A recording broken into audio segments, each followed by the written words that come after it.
bonjour, bon lundi matin. Moi bien content pour nous toutes là qui viennent aujourd'hui pour nous continuer parler de qui genre pour nous prendre soin mental nous. M'gon l'autre sujet pour nous aujourd'hui dans lundi ça dans semaine ça. Sujet ça personnellement, m'bat même voulais toucher sujet ça parce que tellement sujet ça gros, tellement grand pile partie dans sujet ça, li vraiment sensible, nous connaît spécialement dans culture nous. Parce que grand pile fois, les nous a parlé de sujet ça, parents yo pensaient que moun a dit que yo sont mauvais parents. Mais moi pas capable toucher sujet ça. Si m'a parlé qui gens pour nous prendre soin mental nous, sujet ça doit toucher. M'bral fait tout mois ça. M'bral parler des sujets ça, m'bral parler des différents parties et puis ou qu'attendez quelques sujets dans sujet ça que m'bral défrifrer dans l'autre jour, dans l'autre moment, dans futur parce que quand me dit sujet ça grand pile viande là-dedans, en pile information. Si ou pas ko subscribe sur channel ça, m'encourage pour faire ça. Et spécialement si vous sont haïtiens, et spécialement si vous sont haïtiennes, et spécialement si vous comptez parler créole. Si vous subscribe sur channel ça, et pour qu'on ou amis ou aller l'église, ou qu'on ait quelques monde qui a bénéfice, s'il vous plaît, m'encouragez-nous pour nous participer channel ça avec yo. Puis yo te attendre bonne information, puis yo te attendre bon bagay qui apé bon pour tête yo, qui apé aider la vie personnelle yo, apé aider foyer yo, apé aider famille yo, et puis apé aider ti moun yo. M'bral prend tout mois ça pour me parler des sujets ça. On continue. M'pa vle vidéo ça toujours long parce que m'konne nous gen bagay pour nous a faire. So, m'appelle just part des parties m'bral expliquer puis m'a essayer pour moi m'bral prend somme. M'bral prend mom pour m'te ka faire sujet sa justice. Parce que nous ka connaît moi créole moi pas vraiment c'est tellement vraiment rec et puis information vraiment en anglais en dans tête moi c'est translate yo en dans tête moi en créole pour moi ta ka porter information ça ban nous. M'di merci à nous toutes là qui gen vraiment patience avec moi-même. M'di merci à nous toutes là qui toujours participer dans en bas vidéo ça. Merci en pile. So, qui sujet m'porter pour nous matin ça? Qui sujet m'porter pour nous dans lundi ça? C'est ça que américain relé childhood trauma. Choc, difficulté, précaution, persécution, avertissement, trauma, choc. So, tout ça me dit là, il y a différents bagailles. Choc différent avec difficulté ou bien persécution. Tout bagay ça yo différent. So m'a mette choc différent. Qui j'on ka expliquer choc? Choc c'est l'on bagay passé. Yon situation passée et puis moun nan répondre vraiment fort avec gros émotion. On bagay passé moun nan répondre moun nan jan moun nan répondre de ça li vraiment fort. Par exemple, m'change m't'a expliquer mon histoire, li di gon madame nan gon sel petite. Madame nan passé toute misère pour le prendre soin sel petit garçon ça. Li travaille la caille moun, li travaille dehors à vendre bagay, tout ça le fait. Li vraiment travaille vraiment dit pour te ka lever petit garçon là. Li mette petit garçon li nan gros l'école, bon l'école pour petit garçon te ka vini un bon citoyen. Petit garçon aller dans université, petit garçon fini université, li apprend un bon métier bon. li pense li sauver avec petit garçon. Il passe grand misère avec petit garçon. Et puis, yo vin bal nouvelle que petit garçon mouri sans maladie. Les yo dit sans maladie Haïti, m'ba j'aime penser moun nan mouri vraiment sans maladie. Même pas vrai aller loin dans ce sujet ça. So, sans maladie petit garçon mouri. Quand y a les petits garçons vin mourir sans maladie, les li vin tande que petit garçon la mouri sous place madame nan bébé. Li pa ka parler encore. Li parle kouè, li bébé, parole pa ka sorti nan bouche li encore. Madame nan vin tout bébé, li fait tout reste la ville bébé, li pa ka faire rien encore, li pa ka parler. Ou est ça une émotion qui vraiment fort avec une situation qui passait. C'est ça qui relève choc, trauma. Et puis l'autre mot m'tap di yo, difficulté, persécution, c'est les ti moun nan passé, parce que c'est pour ti moun m'a parlé de ça. Les ti moun nan passé quelques bagailles qui vin en difficulté pour yo, qui porte yo persécution. Ça, pas besoin en choc. Si moun nan ka passe quelques bagailles, li pas besoin en choc. Le li vini choc là et le ti moun nan pa kon ki jan pour li traiter bagay la. Li pa kon ki jan pour li kop de bagay la. Li pa kon ki jan que li ka continuer, li ka pa gen ressource, li ka pa gen force, li ka pa gen bon comprendre, li ka pa gen qui am ta dit ça, li pa kon ki jan pour traiter bagay la ka passe ya. C'est là ça li vin difficulté. So gene les ti moun nou a passé dans pile difficulté qui ka aller dans choc si ou pas connaît qui jan pour maniel, si ou pas connaît qui jan pour di ti moun nan de ça, si ou pas connaît qui jan pour traiter, et puis si ou pas connaît qui jan pour di ti moun nan pour mettre le chita pour expliquer, et puis si ou pas entend bay ti moun nan bon support, ou pas entend bay ti moun nan bon comprendre, si moun nan pas t'entend gen en pile bagay que pour li prend bagay sa difficulté ça la passer. Nous comprenons? Nous souhaitons nous comprendre parce que m'te vle expliquer. So ki gentil moun nan ka vin souffrir avec choc dans la ville. Li ka vini souffrir avec choc dans la ville si li toujours a passer difficulté, persécution. C'est la paix de passer difficulté yo, persécution et puis par contre qui gens pour li traiter yo, li par contre qui gens pour vivre avec yo, so konya ça vin en choc pour ti moun nan et puis ça vin affecter la vie ti moun nan. Choc, persécution, difficulté affecter toute partie dans la vie ti moun nan. Yo affecter gentil moun nan développer, yo affecter gentil moun nan penser, yo affecter gentil moun nan senti yo affecter cerveau ti moun nan, yo affecter gentil moun nan apprendre, yo affecter gentil moun nan remer, yo affecter gentil moun nan présenter dans social, yo affecter toute partie dans ti moun nan. Si ou déjà pas apprendre ti moun nan ki jan pou li prend soin mental li, difficulté ka affecter li en pile. Dans vidéo ça, m'bral parler de des sujets. M'entend expliquer premier c'est qui ça choqué, qui ça difficulté et puis qui ça persécution est. M'entend défrifrer ça pour nous.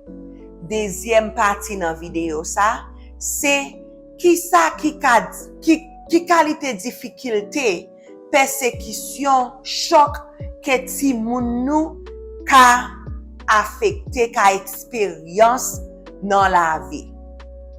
Rete avem parce que ça vraiment en pile. M'vle prendre somme, m'vle poser pour m'expliquer quelques. M'pa bayo tout en détail parce que dans vidéo future, m'bral bay bagay sa en détail mais moi vle expliquer qui ça qui ka fait ti moun nou tomber dans choc, qui ça qui ka fait ti moun nou tomber dans difficulté, qui ça qui ka bay ti moun nou persécution. Et puis moi make sure que me fait vidéo ça en premier m'a parler des chocs des ti moun parce que moi vle pour nous comprendre que choc que nous t'est passé tout comme adulte. Parce que gen choc adulte passé et puis dans vidéo future m'a bral parler de ça yo, mais moi vle commencer avec ti moun nan mois ça. Dans mois avril là m'vle focus de ti moun, choc de ti moun, difficulté de ti moun, persécution de ti moun. So rete avec. Ki bagay ke ti moun nou ka pase, ki ka bay yo choc, ki ka bay yo difficulté, ki ka bay yo persécution. Yon nan bagay yo, c'est abusé. Les ti moun nou tombe nan abusé. Gene les ti moun nou abusé physiquement. Si nous toujours à battre ti moun nou, ça un bagay physique. Gene les ti moun nou abusé émotionnellement. Gene les ti moun nou abusé psychologiquement, mentalement. Gene les ti moun nou abusé nan mot que nou a dit, ça nou a dit ak bouche nou. Gene les ti moun yo abusé nan finance. Ki jan ti moun nou abusé nan finance? Sou toujours à prendre l'argent. Ti moun nan pa ka gon ken l'argent. Si on moun bal l'argent, ou prend l'argent nan men. Si ou même bal l'argent back, ou prend l'argent nan men. Si ti moun nou fait l'argent, nous prend l'argent nan men. Ça c'est abusé en finance. Et puis, si ti moun nan abusé nan esclavage. Gen pile ti moun ki nan esclavage, gen des parents qui mettent ti moun yo nan esclavage, gen les ti moun nan esclavage, si ti moun nan manger ou bay ti moun nan li manger a kapa suffi pour ti moun nan. So ti moun nan par contre li pa ka dormi assez. Ti moun nan toujours dans souffrance la kayo. Gende les parents mette ti moun nan souffrance, gende les nou konnen nan culture haïtien nou, gan pile ti moun ki passe nan esclavage la kay lot moun. Gen ti moun ki passe nan esclavage la kay ma tante, la kay grande, la kay cousin, la kay cousine ou bien la kay lot moun. Si nou voye ti moun nou aller l'autre côté, al vivre avec l'autre moun, ti moun nou ka passe nan esclavage. Gen ti moun ki passe nan esclavage ke yo vole ti moun yo vend ti moun yo achete ti moun yo. So gen de différents esclavage qui passe. So abusé. L'autre partie difficulté que ti moun nou ka expérience, c'est négligence. Ti moun nou ka expérience négligence dans tout genre. Gen négligence physique, gen négligence émotionnellement, gen négligence mentalement, gen négligence finance, gen négligence médicale, gen toute négligence. Si ti moun nou expérience négligence. Ki jan comme parent ou bien ki jan ti moun nan ka expérience négligence. Si tant que par exemple ko em di négligence médicale. Si tant que par exemple ti moun nan gon tout souli pour un mois, ti moun nan toujours a tousser et puis ou pas jamais à consulter docteur. Ça c'est une négligence médicale. Gen de ti moun qui vini dans clinique moi. Ti moun nan li fait un mois, 2 mois et puis les ti moun nan resi vini dans clinique là, yo mande maman depuis ki lo wè tout cela souli. Li di au moins tout cela souli longtemps pour un mois, 2 mois et puis tout cela qu'on y a vu dans l'autre bagaille. Ça c'est négligence médicale. So ça c'est un gentil moun nan ka passe dans difficulté. Yon l'autre partie kouè mwen di médical expérience yon difficulté médicale. Un choc médical. Ki jan? Si ti moun nou toujours gon maladie qui pa jam guéri. Tant que maladie cancer, ou maladie diabétique, ti moun nan ka gon maladie qui pa ka guéri. Si ti moun nou expérience un moment que li rete en pile dans l'hôpital. Si li vin gon maladie et puis li rete 2 mois, 3 mois, 4 mois, 5 mois dans l'hôpital. Ça ka bali un choc, ça son difficulté la passer. Si ti moun nou gen si ti moun nou ou gon bagay ki passe et pour obliger les ambulance pour li. Ou les emergency, li passe non moment que ambulance vini, yo portel, li entre dans ambulance là, ça c'est un choc médical. Si ti moun nou te expérience un accident, li te nan machine avant, li expérience un accident. Ou bien ka gen différents accidents qui passe.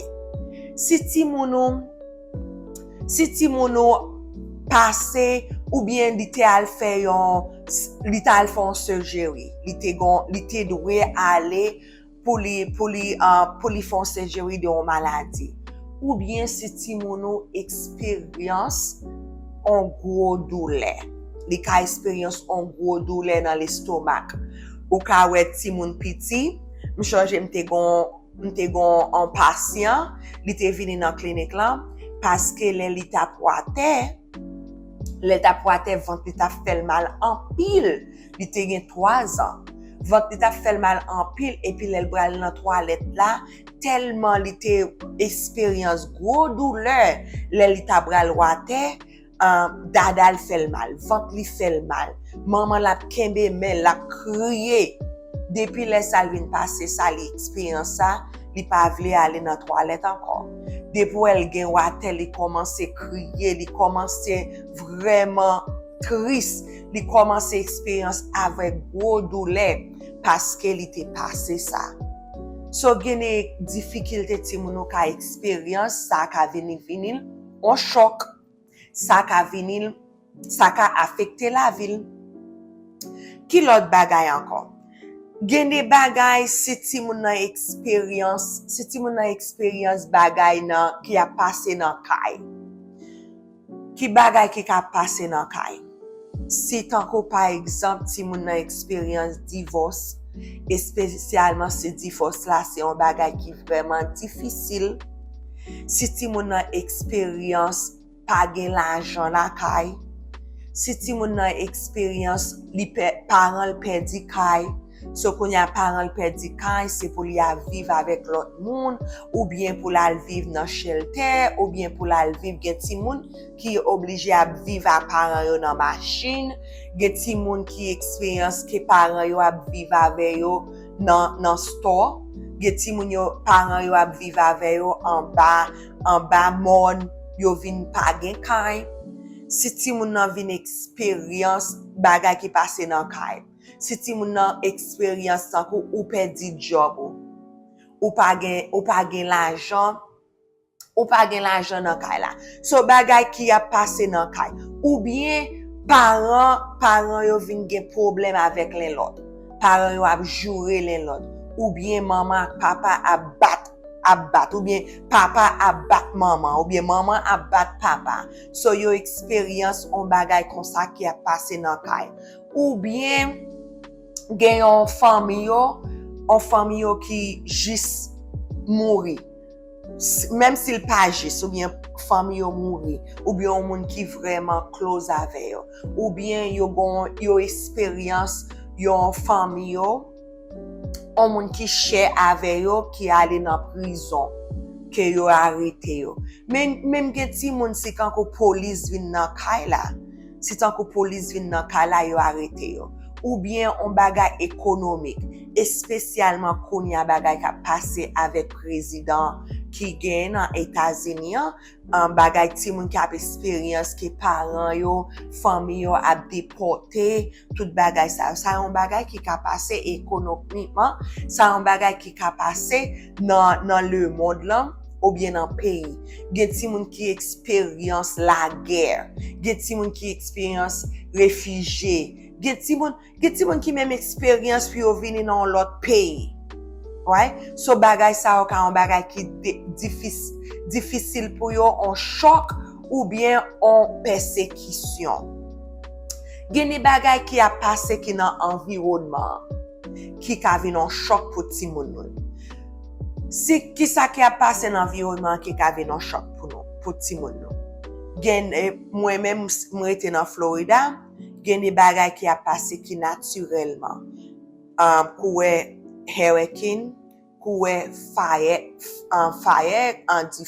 di fè pran, kouè vent a passé, gros vent a passé. L'idée pendant qui kotoye, dans qui côté wap vivre pour bagay sa yo a passé. Gen dans pays kouè m'di dans Florida, c'est toujours gen temps.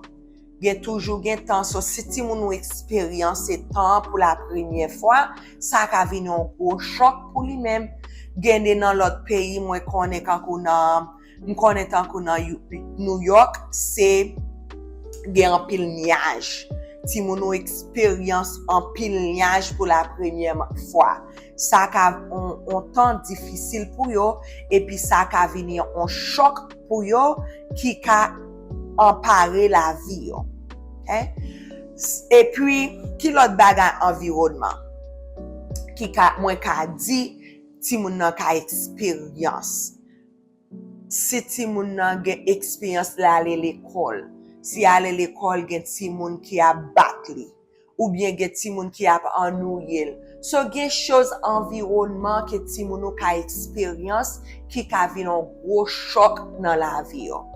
Et puis l'autre bagay, et puis la m'a prêté l'autre bagay qui ka affecté ti moun nou, qui ka bali un choc, qui ka balon difficulté, qui ka balon persécution, c'est gens ou lever ti moun nou, gens ou discipliner ti moun nou. Si ou discipliner ti moun nou que ou son moun qui négligent, si ou discipliner ti moun nou son moun qui pas vraiment attention à ti moun nou, ou pas vraiment involved, ou pas vraiment là, ou pas vraiment bay ti moun nou l'amour, ou pas vraiment chita à ti moun nou, ou pas vraiment bay yo discipline, ou pas vraiment bay yo guide, ou bien ou bay yo ou traiter yo comme yon ti moun, ou traiter yo comme un grand moun tout. Nous pas jamais gen des parents qui traiter ti moun yo comme un grand moun, ou bien ou fait encore ses amis ti moun nan ye. Toute parole ou parler à ti moun nan. Ou bien ou pas honnête à ti moun. Ou bien ou pas chita pour expliquer quelques bagay à ti moun. Ou bien yo pas connaît ça ka passé dans kay la.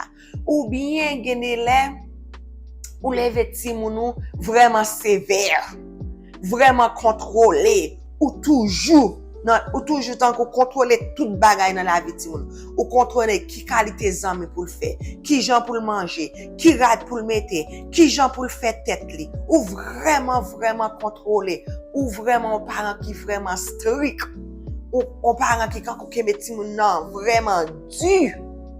Ça ka passer ti moun nan la difficulté, ça ka choc ti moun nan. Ça ka fait ti moun nan la vie ti moun nan misérable. So si wap di Christaden, qui ça qui mette ti moun nan choc? Qui ça qui choque ti moun? Tout bagay ka choque ti moun mwen. Christa, tout bagay ka passe dans difficulté ti moun mwen. Tout bagay ka bay ti moun nan persécution. Réponse là c'est oui.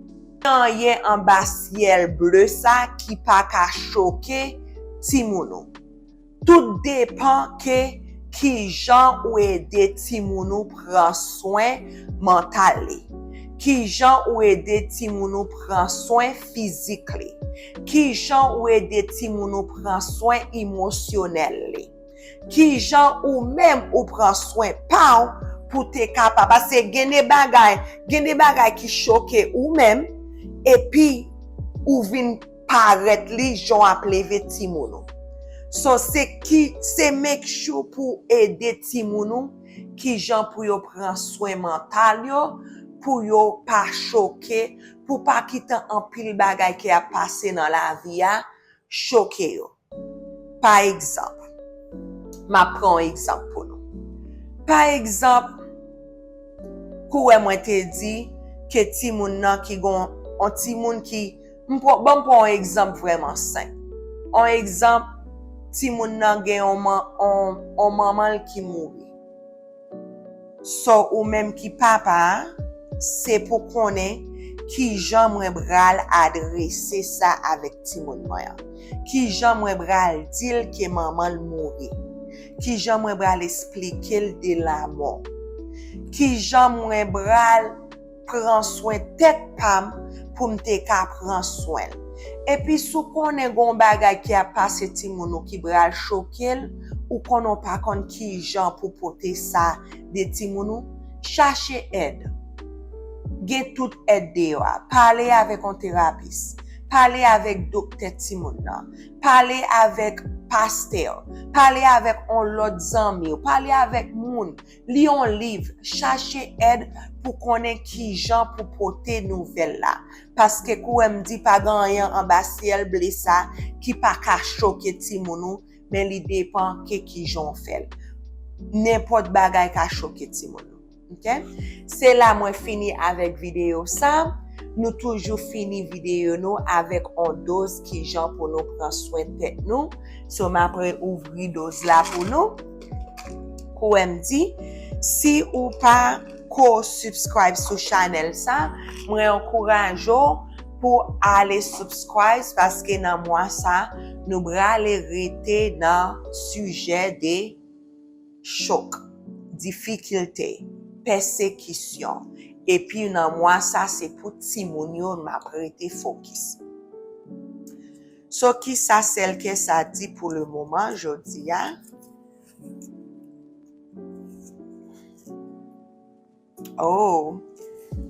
Celle que ça dit comme ça, pas jamais suspend, vini tout ça que ou ka vini. Oh, moi te dit dans l'autre vidéo que m'a dit en anglais parce que me senti moi pas bagay sa yo justice. So anglais a vle di never stop being amazing. Never stop being amazing. Pa jam suspend vini ki am da di amazing. Pa jam suspend vini pi gwo ke ou dweye. Pa jam suspend vini gwo. Okay? C'est là nous a fait mes chaînes, n'a pas fini vidéo nous. Nous souhaitons que nous passons une bonne semaine. Merci en pile à nous toutes qui regardez vidéo ça. Bye bye. Passez une bonne semaine.